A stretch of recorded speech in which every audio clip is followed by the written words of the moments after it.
मामला है, जिसके बाद विद्यापति ने चालाकी दिखाई और विश्ववसु की पुत्री ललिता से विवाह कर लिया। अब विद्यापति ने ललिता की मदद से विश्ववसु को मनाया और वे उस गुफा की ओर चल पड़े।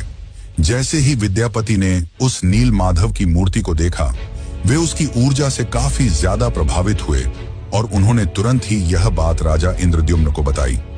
लेकिन जब राजा इंद्रद्युम्न वहां पहुंचे, तब तक विश्ववसु ने वह मूर्ति वहां से हटा दी थी, जिससे राजा काफी उदास हो गए और अपने महल लौट आए। इसके बाद फिर से रात में भगवान विष्णु उनके सपने में आए और कहा कि पुरी के तट पर एक बड़ा नीम का पेड़ बहकर आएगा, तुम उस पेड़ से मेरी नई मूर्ति बनाना। वह पेड़ काफी बड़ा था, जिसे उठाना आसान नहीं था। आखिर में जैसे तैसे वे पेड़ को महल तक ला पाए, लेकिन अब सवाल यह था कि इनसे भगवान की मूर्ति कौन बनाएगा।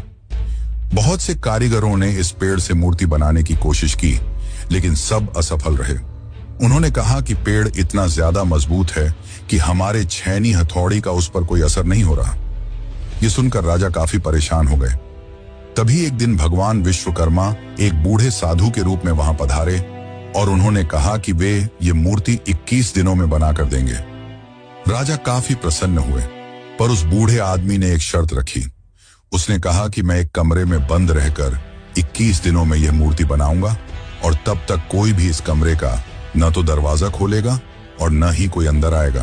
राजा ने उसकी यह शर्त स्वीकार की और फिर मूर्ति बनाने का कार्य शुरू हुआ। दरवाजा बंद किया गया और कक्ष से छेनी हथौड़ी की आवाजें आने लगी, लेकिन 15 दिनों बाद अचानक से छेनी हथौड़ी की आवाज आना बंद हो गई। महाराज की रानी गुंडीचा काफी चिंतित हो गईं और महाराज को कहा कि हमें दरवाजा खोलकर देखना चाहिए। शायद वह वृद्ध व्यक्ति भूख और प्यास की वजह से मर तो नहीं गया होगा।